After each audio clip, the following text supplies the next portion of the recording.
I'm Heidi Hepler, and it's all good. I'm delighted to be the guest host today for In Our Community. And my guest is none other than our distinguished producer, Mark Isaac Potter from San Jose, who will be my guest today, as I said. He has done so much that we could talk for hours, and some of it he might not want to talk about. But today we will talk about his participation and his years of work with Zen Buddhism. So without further ado, let me introduce my guest, Mark Isaac Potter. Hi, Mark. Good to see you, Heidi. Yeah, great to meet you. Yeah. And so in reading your book, I understand that you were first a student of Zen, and then you became a teacher of Zen. Right. And there's something I have always wanted to ask a teacher of Zen. Why do you do this? How can you hear one hand clapping? Oh, good. I'm glad you asked that question. So these types of questions, such as, what is the sound of one hand clapping? These type of questions are called koans. And a koan is one of the major principles, let's call it a principle, in Zen. It's a way of studying, like sitting meditation. In the world right now, there are two major schools of Zen. One is called Soto, and the emphasis of Soto is the sitting meditation with a little bit of koan study. In the other school, which is Rinzai, the major focus is the koan study, the questions. And then there's a less emphasis on the sitting. And so these questions are meant to be not answered. They're meant to be never answered. And in fact, they don't have what we would think of as a rational, logical answer.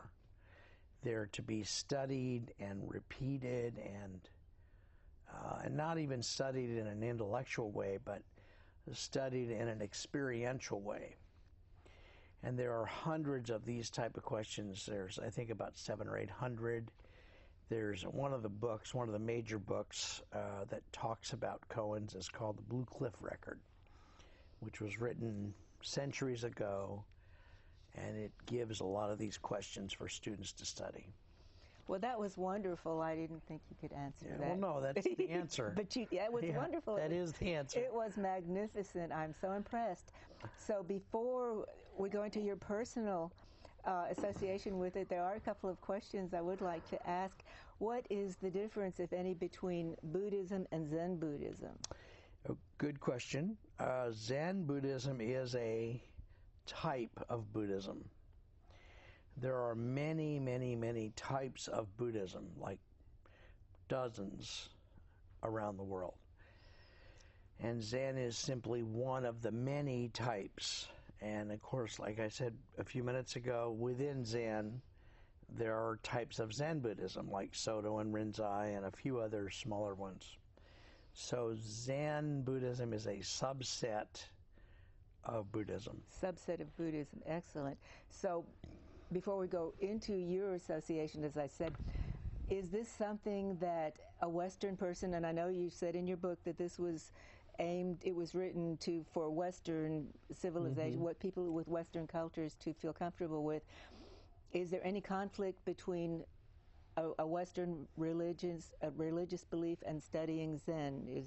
Are they compatible? There can be. My feeling is there doesn't have to be.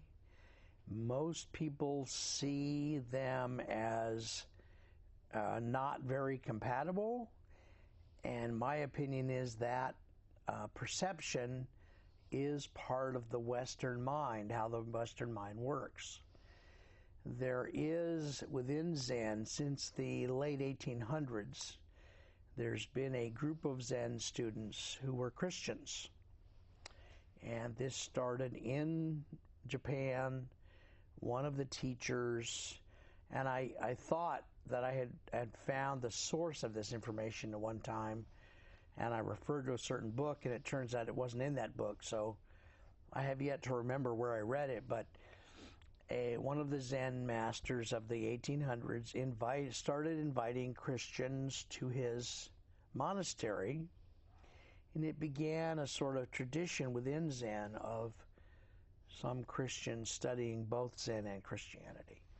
So they're actually very compatible. Zen, for example, doesn't necessarily have a God in it, so there's no conflict of like who's in charge around here kind of stuff. Zen is really about being what you are. You know, like if you're a baseball player, the best way you can be Zen-like is to be a baseball player. So being a Christian, the best way you could be a good Zen student and be a Christian is be a Christian. Excellent. So it's about being what you really are. You mentioned a baseball player. Yeah. I have a question. Let me find it. Take a second. So do you think Yogi Berra was a Zen student? Let's hope so. I don't think he was formally, but as I think he was quite a character. Gave me this quote: "Is you can observe a lot just by watching." Yes, so that was a Yogi Berra. Yes.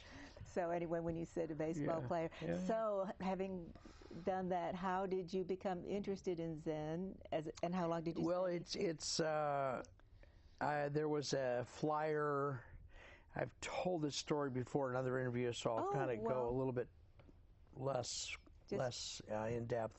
Talk fast. There was a flyer on a kiosk at one of the local theater groups, and I looked at the flyer and just was kind of attracted to that group, and so I went to one of the local Zen groups. We here in the Bay Area, we have a lot of Zen groups, formal and informal, traditional, non-traditional, various types. Excellent. How long did it take for you to become a teacher then? Probably about, I started in 96, probably about 10 years. Started studying in 96 and really started teaching a little bit in 2006, so about 10 years.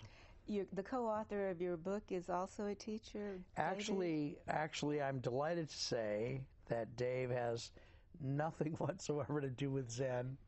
He's never studied, never been a student, and we both agreed that would make him a perfect, because Zen is kind of the antithesis of itself, if that's possible. A lot of Zen is also somehow anti-Zen. It's not, because it's not about, Zen is not about Zen. Zen is about each person and thing being itself. So. Well, that makes sense. If he doesn't study, he can analyze your book. Yeah, he gives a great viewpoint. He's made it a much better book by co-authoring. Absolutely. It was wonderful. I enjoyed reading it. Yeah. And I think that the book accompanies the seminars you teach. Yes. Yeah. And do you teach, in addition to the seminars, do you teach classes in Zen? I don't do that right now. I want to get some feedback from individual people and small groups about the seminars. What do people like? What don't they like? Which examples do I use that work well? Which examples perhaps don't work as well? I want to kind of fine-tune the seminars before we try to make them attractive to larger groups. Oh, the book is wonderful. Kind of like test driving it to see how it's going. Do you present them to businesses and companies, or are they open to individuals? I have done other seminars in businesses in the past, and a lot of Zen teachers have brought things to business. Some of the major corporations have requested that Zen teachers come speak to them because they feel like there's something of value there. I haven't brought my particular Zen seminars to business at this time, but certainly be happy to do so if wanted or needed. It's so appropriate for it seemed to me as I was reading it. So you mentioned in your notes that you have kind of westernized it to make it easier for the Western person to understand, which some of the words that you use a little differently instead of self-awareness, and you use try to take out some of the some of the, and make Japanese words and Sino-Japanese words, and make it more comfortable. Yeah. And what is it? What is the word that you use instead of self-awareness and enlightenment? You use the word. Only no idea. No, so he will as soon as I find it. And we can use any word we want. Absolutely, probably. And I'll find it in a minute. But in the meantime, where would you teach these seminars if they're open to the public? Well, what I'm jazzed about is doing something that's very Western, rather than. I try to make things almost for fun at this point, to have very little Eastern influence. So we try to do things in ridiculous places, like we did a class the other day at Jack in the Box. Oh my gosh, that's wonderful. And we had a blast, and we've done them in coffee shops, and we've done some meditations in Christian churches. Just places that you wouldn't think, not monasteries, not regular speaking halls, just kind of unconventional places. If someone were interested in attending one of the seminars, how would they get in touch with you? Well, the best way to do that is probably through the station. Anybody who's doing, our group is not a formal nonprofit. Mm-hmm. We don't have the formal 501c3. And the rules here at the TV station are, if someone is speaking about something that is not a formal 501c3, then they're not allowed to put contact information out over the air. So you just have to figure it out. Well, that makes sense. Contact the TV station, and they will tell everyone how to contact you. So what is your book attempt to teach? What are the benefits? Well, the two pieces of Zen are the sitting and the koan, as I mentioned. The book concentrates more on the sitting, rather than using an Eastern model where the sitting period is 40 minutes. And typically, if you're in an Eastern group, you meet in the morning at 5:30, and you do two 40-minute periods, and you do that 5 days a week. That's a traditional Eastern model. For most Westerners, that's just, the word ridiculous probably comes to mind. They wouldn't do it. So what we do is we take that and we turn it on its head. And I have told some students as little as meditate for 10 seconds.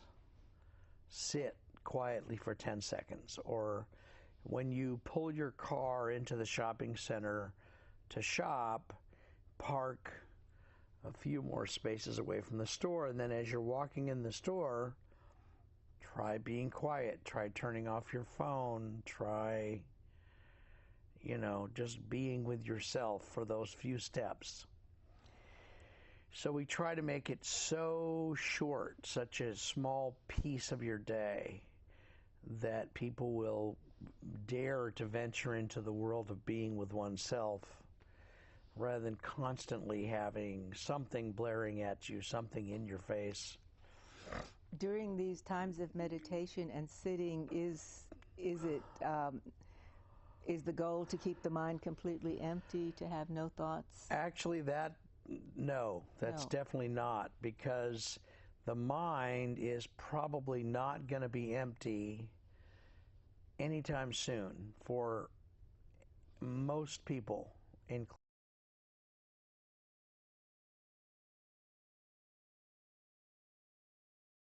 do its thing, which is posing questions and worrying and asking questions and making comments on life.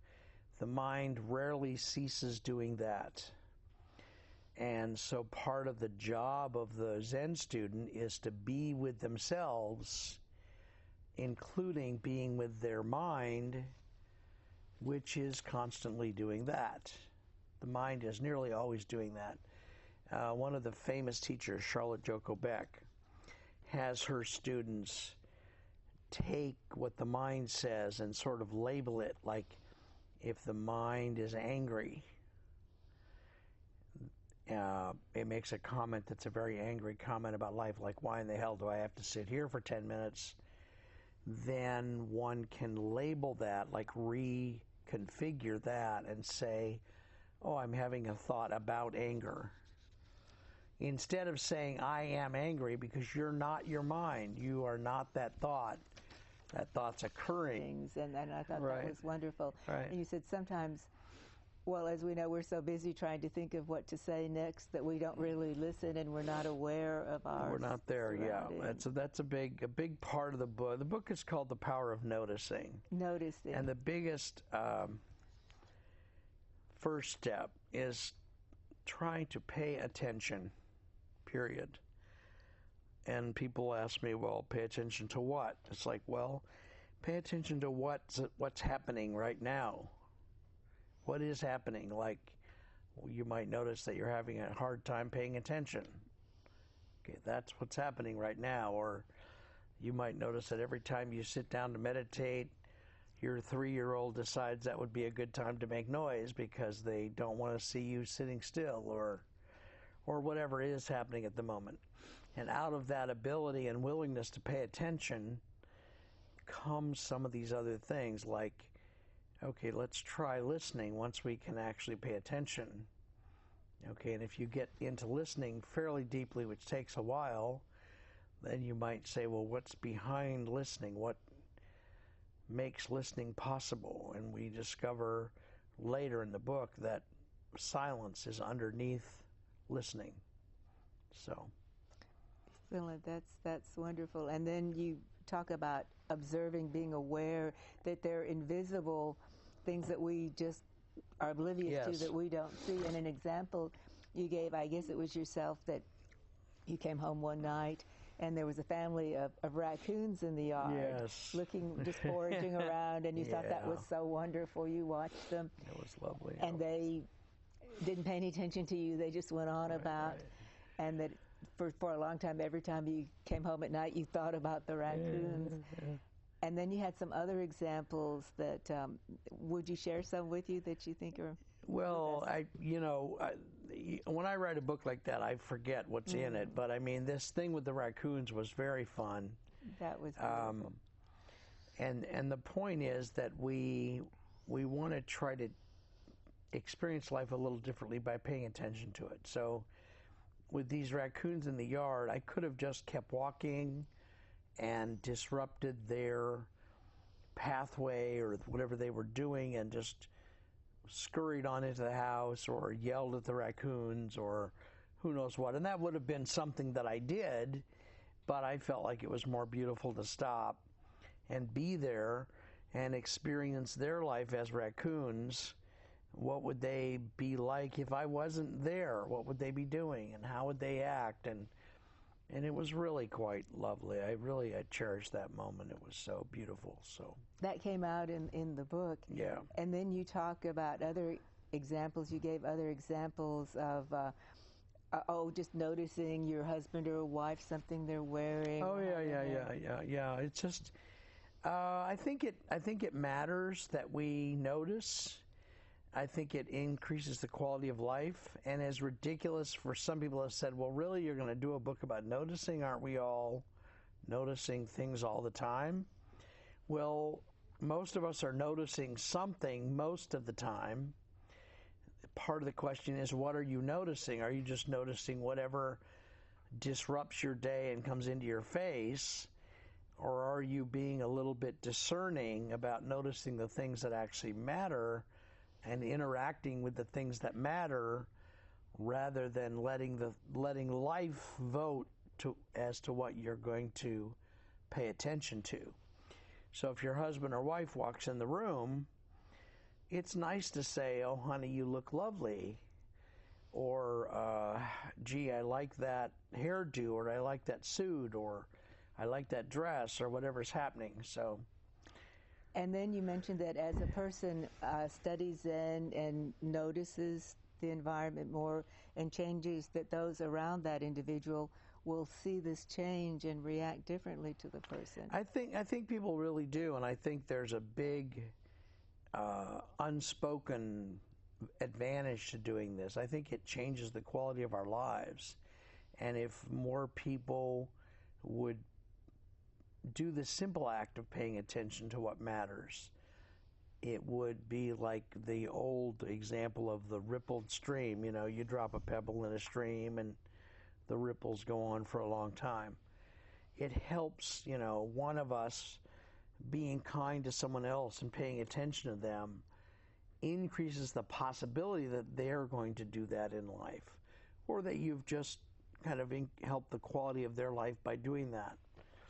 You mentioned another example of noticing things about people, and then you said that you made notes of it, and you did it in the form of either poetry or small poet excerpts, and you gave an example of having read something that you really enjoyed, so you looked up the person. You said you Googled the person, the journalist, and she worked, I think it was in Boston with the newspaper in Boston. Nicole, She had previously worked at the San Jose Mercury. yeah. And so you sent her an email, and you were pleased that she replied to you. It was, you know, it was an unusual thing, because we don't imagine that we can be in touch with these people that we read in, you know, like I think I read her thing in the Huffington Post, which is an aggregated newspaper that takes things from all over the world. And she had put something in the Huffington Post, and at the time she worked at the Boston Globe. And I do this sometimes. I just will write a little note to that person. It might have even been in the comments section, or it might have been to her email, saying, well, this was a lovely observation you made, or this was, you know, a little bit different than what most people do. And to my surprise, she emailed me back and said, well, thank you very much, and that she had worked at the Merc, you know, in the past. And it didn't, the whole thing didn't go anywhere, and I didn't have an agenda. I didn't want to do that because I wanted to push a product on her, or because I wanted her to buy life insurance, or God knows what. I did it because here was something beautiful she had done, and I was giving her feedback that it was in fact something very beautiful, and I had enjoyed it. That was the beginning and end of it, and thankfully that's the way she took it. She said basically in her email, well, thank you, and that was what was done. That was complete at that point. Did you write it as a poem? I didn't write that piece as a poem, but I like doing that. I like taking things that happen in real life and dropping them into poems that I write. I love that. I used to genuine. At work, I'd get so bored sometimes I would send emails as poems. Yeah. Oh, yeah. And I mean, I wasn't bored at work. I just thought I have to find a better way to write this. And what would you say to people who would like to learn Zen just to enrich their lives, but they still feel that they don't have time for it? Is there some advice you'd give to them? Well, there are a lot of groups around the area, especially the San Francisco Bay Area, that are just pick a group, you know, any group, and try it and see if you like it. See if you don't like it, try a different group. There are dozens and dozens and dozens and dozens of groups in the area, and I would just invite people to just explore if it's something they want to do. There's non-traditional groups, there's traditional groups, there's evening and midday and morning, and just we have every extrapolation around here that you would possibly want. We're probably the busiest Zen area in the United States, maybe with the exception of New York City. So we really have a wealth of Zen-related and spiritually related things going on around here. Your seminars, are they at any time of the day or evening, depending on the need? We try to be really flexible, but I'm not saying do my thing in particular. I'm just saying try anything. Of course, that's very generous, very nice. Well, but you are flexible in we try to people. be flexible. That is wonderful, and I'm so impressed. We could talk forever. Since we're coming to the end of our time, is there anything you would like to say that I haven't asked you? Probably we're pretty complete. I just invite people to notice what's happening in life. You know, what is happening? I mean, let's say a guy comes home from work and he notices that every night when he comes home from work, he's irritated. Okay, why? Why are you irritated? Is it the kids? Is it the job?